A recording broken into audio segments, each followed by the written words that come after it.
Hello students, कैसे हैं आप सभी लोग?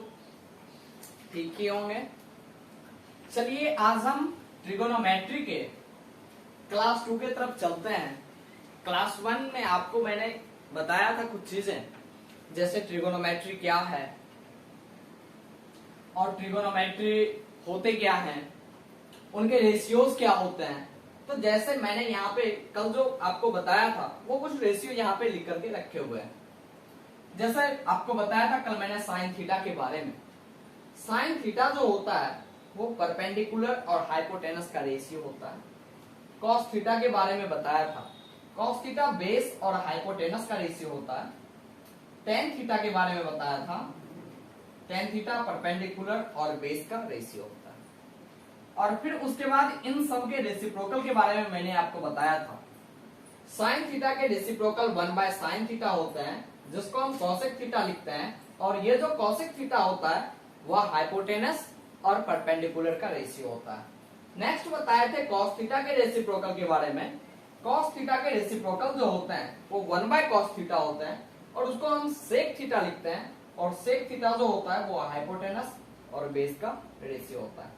नेक्स्ट बताए थे टेन थीटा के रेशियो के बारे में, और टेन थीटा के जो रेशियो होते हैं वो 1/10, टेन थीटा के जो रेसिप्रोकल होते हैं वो 1/10 थीटा होते हैं, जिसको हम कॉट थीटा लिखते हैं, और ये जो कॉट थीटा होता है वह बेस और परपेंडिकुलर का रेशियो होता है। तो यहां तक कल मैंने क्लास में ट्रिगोनोमेट्री के क्लास 1 में पढ़ा था। आज हम क्लास 2 में, तो हम इसके बेस पे कुछ क्वेश्चंस एनसीईआरटी में जो है आपके, वो आज हम बताने वाले हैं।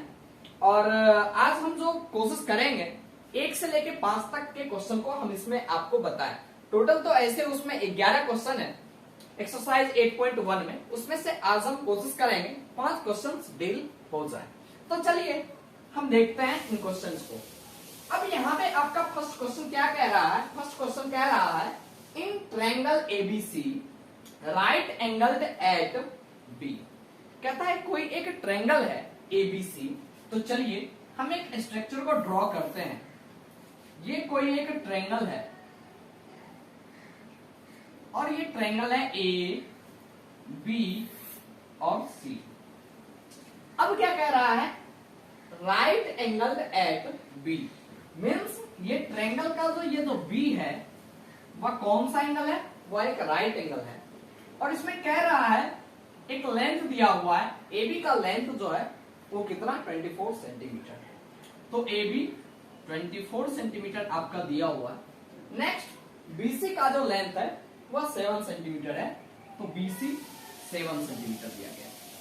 अब आगे क्या कह रहा है? कह रहा है डिटरमाइन साइन A और कॉस A।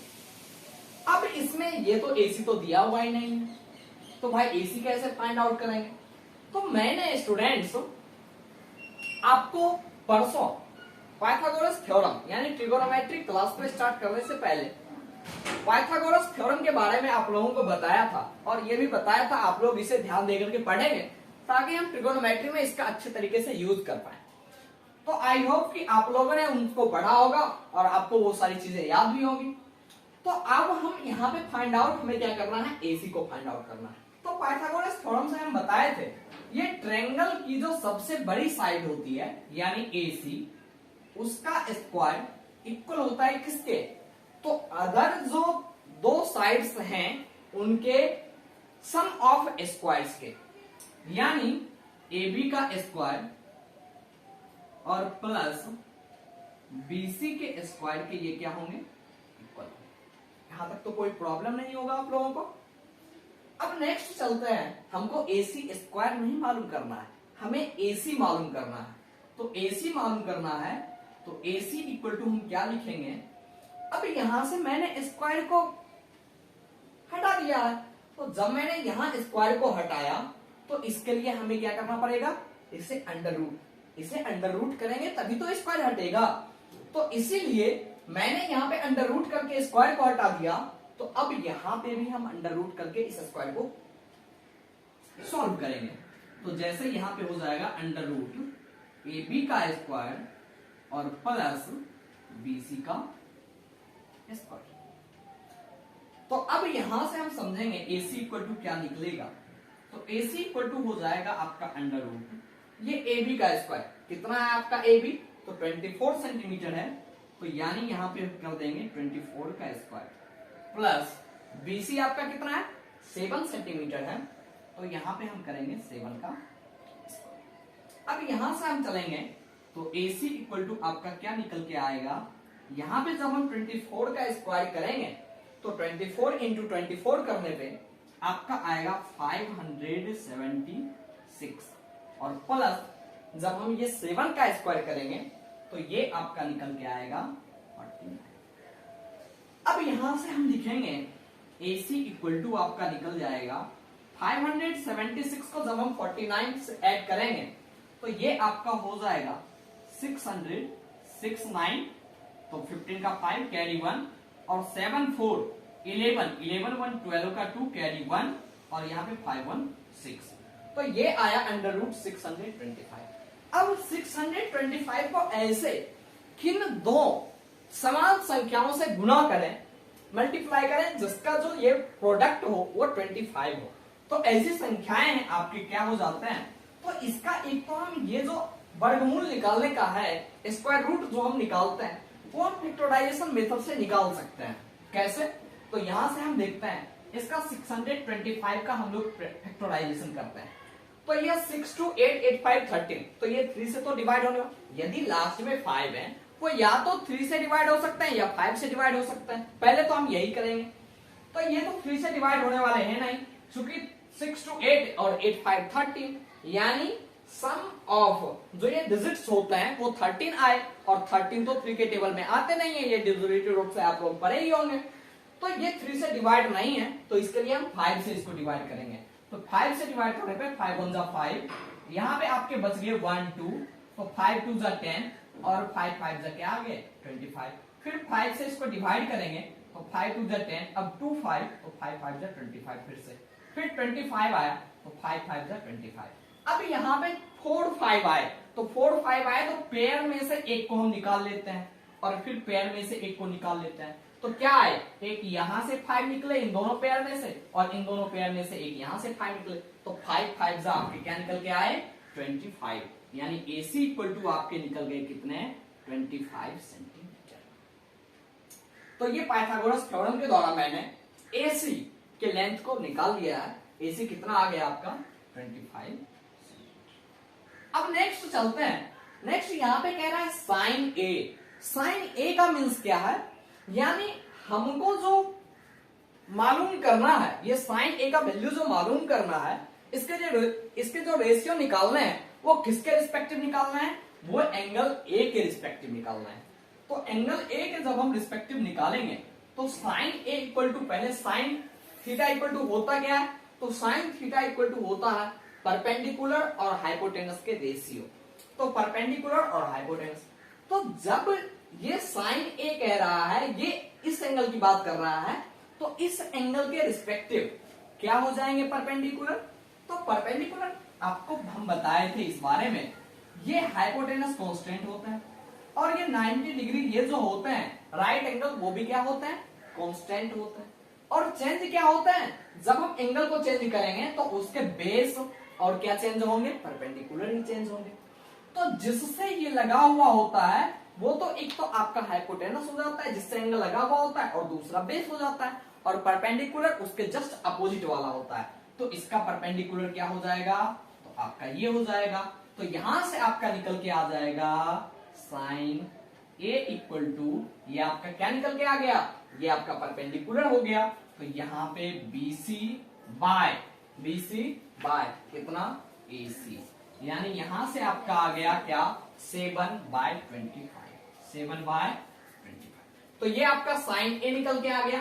अब नेक्स्ट कॉस A में चलते हैं, कॉस A, तो कॉस A में क्या होता है, कॉस थीटा इक्वल टू होता है बेस बाय हाइपोटेनस, तो बेस, अब बेस इसका क्या हो जाएगा, तो जिससे ये एक लगा हुआ होता है, तो एक तो ये तो दो साइड से लगा हुआ होता है कोई भी एंगल, तो एक तो आपका क्या हो जाता है हाइपोटेनस और दूसरा क्या हो जाता है बेस हो जाता है, तो बेस तो आपका यही हो गया AB, यानी यहां से हम लिखेंगे AB और बाय में ये आपका हाइपोटेनस यानी AC, तो इसका क्या निकल के आएगा इसका निकल के आएगा 24/2।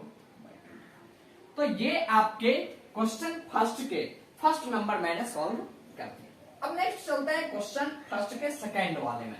क्वेश्चन फर्स्ट के सेकंड वाले में क्या कह रहा है, साइन सी, यानी अब जो हमें साइड के रेशियो को निकालना है वो किसके फेवर में निकालना है, वो निकालना है एंगल सी के फेवर में।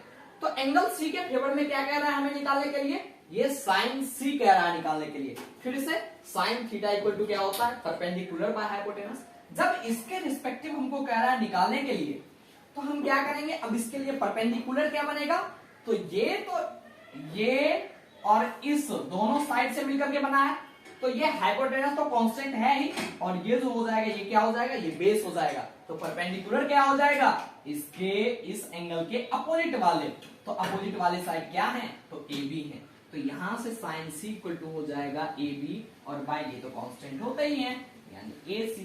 तो यहां से आपका निकल के आ गया sine C equal to 24/25। Next क्या कह रहा है, नेक्स्ट कह रहा है आपका कॉस सी। तो हम कॉस सी के ऊपर चलेंगे। Cos C equal to cos theta equal to क्या होता है आपका बेस बाय हाइपोटेनस। तो सी तो बेस क्या हो जाएगा, बेस आपका तो यही हो जाएगा यानी BC, और बाय में AC हाइपोटेनस, तो ये कांस्टेंट होता ही है तो AC। अब यहां से आपका क्या निकल के आ जाएगा, BC इक्वल टू हो गया आपका 7, और बाय में ये क्या हो जाएगा 25। रेशियो मींस तो आप लोग समझते ही होंगे, जब हम ऊपर ये कोई एक डिफाइन जो नंबर है वो नहीं है, रेशियो एक डिफाइंड नंबर नहीं होता है। जब हम इसको ऊपर भी 2 से मल्टीप्लाई कर सकते हैं तो नीचे भी 2 से मल्टीप्लाई, ऊपर 3 से मल्टीप्लाई किया तो नीचे भी 3 से मल्टीप्लाई, मींस इस रिस्पेक्टिव में चलता है। मींस इसके साथ कोई ना कोई एक वेरिएबल है जुड़ा हुआ, जिसके वैल्यू क्या हो सकता है, हमेशा बदले जा सकता है। तो रेशियो यही होता है, और हम इसे इसी टर्म में लिखते हैं, यानी इनके न्यूमरेटर और डिनोमिनेटर के बीच में जो होना चाहिए, यानी दो रेशियो ऑफ नंबर के बीच में कोई भी नंबर क्या नहीं होना चाहिए, तो उसके कॉमन फैक्टर नहीं होने चाहिए। तो ठीक है फ्रेंड्स, अब ये क्वेश्चन 1 को मैंने सॉल्व करवा दिया है। अब मैं अगले क्वेश्चन के तरफ, क्वेश्चन 2 की तरफ चलता हूं। ठीक है, तो अब क्वेश्चन 2 देखेंगे। तो क्वेश्चन नंबर 2 जो है आपका वो कुछ इस टाइप से है। In figure find 10p minus कॉटा। ये फिगर में आपको कुछ ये इस टाइप का स्ट्रक्चर दे रखा है, और उसमें PQR ये जो है ये एक ट्रायंगल है, और PQ का लेंथ दे रखा है ये 12 सेंटीमीटर है, और PR का लेंथ भी दे रखा है वो 13 सेंटीमीटर है। और इसमें कह रहा है ये जो एंगल Q जो है वो एंगल Q राइट एंगल है। तो अब यहां से क्या करना है, अब यहां से हमको फाइंड करना है 10p माइनस कॉट R। तो यदि हम इस एंगल के रिस्पेक्टिव चले तो 10p, तो मीन्स हमें एंगल P के रिस्पेक्टिव चलना है। तो tan थीटा इक्वल टू क्या होता है, tan theta equal to ratio होता है परपेंडिकुलर और बेस का रेशियो। तो यहाँ पे tan P जब हम लिखेंगे तो इसके परपेंडिकुलर क्या होंगे, तो ये तो आपका बेस हो गया, क्योंकि जब एंगल लगता है तो एंगल बेस और किससे लगता है, हाइपोटेनस से लगता है। तो ये तो आपका हाइपोटेनस हो ही गया, और ये आपका क्या है, बेस है। तो हमें क्या लिखना है, हमें लिखना है परपेंडिकुलर के लिए QR यानी QR, और बाय में आपका बेस क्या हो जाएगा, PQ हो जाएगा। लेकिन एक बात यहाँ पे क्या है, तो यहाँ पे हमको PQ दे रखा है और PR दे रखा है, बट हमें QR नहीं दे रखा है। तो हमें वही पाइथागोरस थ्योरम से QR को क्या करना पड़ेगा, फाइंड आउट करना पड़ेगा। तो चलिए हम QR को फाइंड आउट कर लेते हैं। यहाँ से QR, तो हम क्या लिखते हैं, पाइथागोरस थ्योरम से लिखते हैं PR स्क्वायर इक्वल टू जो आपका हो जाएगा वो हो जाएगा PQ का स्क्वायर और प्लस क्या हो जाएगा QR का स्क्वायर। अब यहां से हमको मालूम क्या करना है, तो QR करना है, मींस इस सेगमेंट को हमें फाइंड करना है। तो यहां से हम इसको इधर लेते आएंगे तो हो जाएगा QR का स्क्वायर इक्वल टू क्या हो जाएगा, अब ये इधर प्लस वाले में है, तो जब इक्वल के इस साइड यानी लेफ्ट साइड लेके आएंगे तो ये किस में हो जाएगा, निगेटिव में हो जाएगा, यानी हो जाएगा यहां से PR स्क्वायर माइनस में PQ का स्क्वायर। अब यहां से हम चलते हैं, हमको तो क्यू आर मालूम करना है, तो क्यू आर इक्वल टू क्या हो जाएगा, तो हो जाएगा अंडर रूट, तो पी आर का स्क्वायर, पी आर का हम स्क्वायर यदि करेंगे तो हो जाएगा 13 का स्क्वायर, और माइनस में पी क्यू का जब हम स्क्वायर करेंगे तो ये हो जाएगा 12 का स्क्वायर। अब 13 का स्क्वायर क्या हो जाएगा, तो 13 का स्क्वायर आपका हो जाता है 13 इंटू 13 जब आप करेंगे तो 169, और माइनस में 12 का स्क्वायर क्या हो जाएगा, तो ये हो जाएगा 144। यदि आपको स्पीड कैलकुलेशन करना हो ना, तो आप क्या कीजिए, आप स्क्वायर के कम से कम 30 यानी 30 नंबर तक के, और क्यूब के जो है वो क्यूब के आप 20 नंबर तक के क्यूब को आप याद कर लें, तो आसानी से जब ये चीजें याद रहेंगे तो आपसे क्वेश्चन भी कैसे बनेंगे, क्वेश्चन भी एकदम स्पीडली बनेंगे। तो यहां से आपका आ गया 169 माइनस में 144, ये आपका निकल के आ जाएगा, 9 में से 4 को माइनस करेंगे 5, 6 में से 4 को माइनस करेंगे तो 2, और 1 में 1 तो 0, यानी अंडर रूट 25। अब ये 25 का जो वर्गमूल होगा, स्क्वायर रूट जो होगा वो क्या हो जाएगा, वो निकल के आ जाएगा 5, यानी आपका क्यू आर इक्वल टू कितना आ गया, तो 5 सेंटीमीटर आ गया यहां से।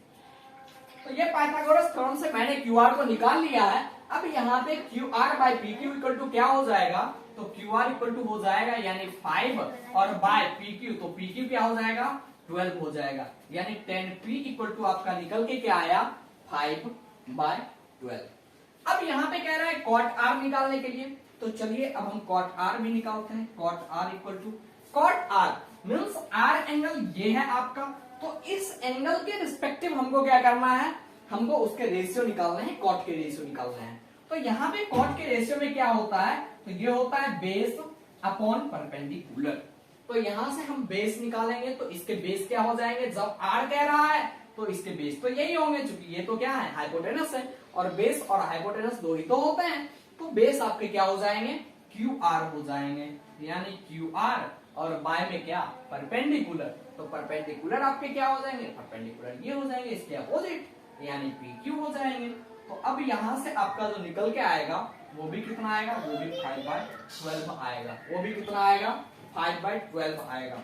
तो अब यहां से 10p माइनस कॉट आर कितना हो जाएगा, तो 10p minus cot R equal to आपका आ जाएगा, 10p का वैल्यू कितना, 5/12, और कॉट आर का वैल्यू ये भी कितना, 5/12। अब ये दोनों जो हैं वो पॉजिटिव और नेगेटिव दोनों क्या हो जाएंगे, कैंसिल हो जाएंगे, और आपके जो ये आंसर आएंगे वो आंसर आपके कितने आएंगे, 0 आएंगे। तो स्टूडेंट्स मैंने क्वेश्चन फर्स्ट और क्वेश्चन सेकंड दोनों को फाइंड आउट कर लिया है। अब जो क्वेश्चन की तरफ चलेंगे वो हम चलेंगे क्वेश्चन नंबर 3 की तरफ। तो स्टूडेंट चलिए अब हम उस क्वेश्चन को लिखते हैं और फिर क्वेश्चन नंबर 3 की तरफ आपको चलते हैं। तो स्टूडेंट दो क्वेश्चन को मैंने समझ लिया है, अब नेक्स्ट हम तीसरे क्वेश्चन के ऊपर चलते हैं। तीसरे क्वेश्चन में क्या कह रहा है, कह रहा है if sin a equal to 3/4 then calculate cos a and tan a। तो हमें cos a और tan a को क्या करना है, फाइंड आउट करना है। तो सबसे पहले sin a, तो sin a रेशियो किसका होता है, तो sin a जो रेशियो होता है वह रेशियो आपका क्या होता है, वह होता है आपका रेशियो परपेंडिकुलर और हाइपोटेनस का। मीन्स यहाँ पे जो P है परपेंडिकुलर है वो आपका 3 यूनिट होगा, तो हाइपोटेनस आपके कितने यूनिट होंगे, ये आपके 4 यूनिट होंगे। तो सबसे पहले हम क्या करते हैं, एक फिगर को ड्रॉ कर लेते हैं। राइट एंगल ट्रायंगल मैंने ये ड्रॉ कर लिया है, और मैंने अब ए आपको इसे मानना हो चाहे इसे मानना हो, दोनों में से आप किसी को मान सकते हैं। तो जैसे आप देखते हैं चलिए हम वैसे ही मान लेते हैं। हम ए इसको मान लिया, बी इसको मान लिया, और सी इसको मान लिया। अब यहां से साइन ए इक्वल टू क्या कह रहा है, 3/4, यानी परपेंडिकुलर आपका क्या होगा 3 यूनिट, और हाइपोटेनस आपका क्या होगा 4 यूनिट। तो अब बताइए एंगल यहां से ये बन रहा है साइन ए, यानी एंगल ये बन रहा है। एंगल जब ये बन रहा है तो इसके रिस्पेक्टिव परपेंडिकुलर क्या होंगे, तो ये तो बेस और किससे, हाइपोटेनस से मिलकर के एंगल बनता है, तो परपेंडिकुलर क्या हो जाएंगे, आपके अपोजिट वाले हो जाएंगे। तो अपोजिट में आपका क्या है, BC है, तो यहाँ पे BC क्या कह रहा है, आपका 3 यूनिट है, 3 यूनिट है। यहाँ पे लेंथ आपको कुछ भी नहीं कह रहा है, मीटर है, सेंटीमीटर है, किलोमीटर है, आपको कुछ भी नहीं बता रहा है, यहाँ पे सिर्फ 3 कह रहा है, मीन्स 3 यूनिट है। नेक्स्ट हाइपोटेनस, तो हाइपोटेनस तो कांस्टेंट होते ही हैं, तो हाइपोटेनस आपके कितने हो जाएंगे, यहां से ये 4 हो जाएंगे, यहां से 4 हो जाएंगे। अब हमको क्या मालूम करना है, हमको मालूम करना है ए बी मालूम करना है। तो यहां से हम चलेंगे तो हो जाएगा पाइथागोरस थ्योरम से AC का स्क्वायर इक्वल किसके हो जाएगा, अदर जो साइड है उसके सम के, यानी उसके सम के स्क्वायर के। तो यहां पे आपका हो जाएगा AC square equal to AB square plus BC। अब यहां से AC दिया हुआ है 4 का स्क्वायर इक्वल टू क्या हो जाएगा AB स्क्वायर, तो AB आपका दिया हुआ नहीं है, और यहां से आपका क्या हो जाएगा BC स्क्वायर यानी 3 का स्क्वायर। अब AB स्क्वायर, सॉरी प्लस का यहाँ पे साइन होना चाहिए था, प्लस। अब यहाँ पे AB स्क्वायर हमको मालूम करना है, तो AB स्क्वायर को हम इस तरफ ले आते हैं, AB स्क्वायर को मैंने इस तरफ लेते चला आया। अब 3 को जो है हम इस तरफ लेके चले आते हैं, तो ये 4 का स्क्वायर आपका हो जाएगा 16 और 3 का स्क्वायर क्या हो जाएगा 9, तो ये निगेटिव में हो जाएगा, ये निगेटिव में हो जाएगा, तो 16 माइनस 9 और ये जो हो जाएगा आपका वो क्या हो जाएगा AB। AB हमको मालूम करना है, तो AB इक्वल टू क्या हो जाएगा अंडर रूट 16 माइनस 9। तो यहां से आपको AB जो निकल जाएगा वो कितना आएगा, तो यहाँ पे 7 आएगा। अब 7 का तो कोई मान के चलिए ये तो होता नहीं है, स्क्वायर रूट पे इसका कोई होता नहीं है, तो ये अंडर रूट के अंदर ही रह जाएगा। तो AB इक्वल टू आपका क्या हो जाएगा, AB इक्वल टू आपका निकल के आ जाएगा under root 7। AB equal to आपका क्या निकल के आ जाएगा अंडर रूट 7 निकल के आ जाएगा। अब चलते हैं, अब यहां से कह रहा है आपको क्या cos A, तो cos A इक्वल टू क्या हो जाएगा cos A, ये आपका आ गया रूट 7 यूनिट। तो cos A इक्वल टू क्या हो जाएगा आपका cos A, तो cos का होता है बेस बाय हाइपोटेनस, तो cos A का बेस क्या हो गया आपका, तो AB हो गया, और हाइपोटेनस क्या हो गया, तो AC हो गया। यहां से आपका क्या आ गया AB equal to root 7 unit और AC इक्वल टू 4 यूनिट। तो ये आपके निकल गया। नेक्स्ट क्या कह रहा है 10A, तो 10A हम चलेंगे, 10A इक्वल टू आपका क्या हो जाएगा, तो यहां से होता है परपेंडिकुलर बाय बेस, तो परपेंडिकुलर आपके क्या हो गए, ये तो आपके बेस है, परपेंडिकुलर आपके BC हो गए यानी BC, और बाय में बेस, तो बेस आपका क्या हो गया AB। अब यहां से बेस आपके क्या आ गए, तो 3 यूनिट और AB यानी सॉरी परपेंडिकुलर बाय बेस, तो परपेंडिकुलर आपके क्या हो गए BC, तो BC 3 यूनिट और बेस AB, तो AB आपके हो गए। तो स्टूडेंट आई होप कि आपको ये क्वेश्चन समझ में आया होगा, और यदि कोई प्रॉब्लम होगी तो आप हमें इसके बारे में इन्फॉर्म कर सकते हैं व्हाट्सएप के थ्रू, व्हाट्सएप नंबर भी दिया हुआ। अब इसके बाद हम नेक्स्ट क्वेश्चन की तरफ बढ़ेंगे, क्वेश्चन नंबर 4 के।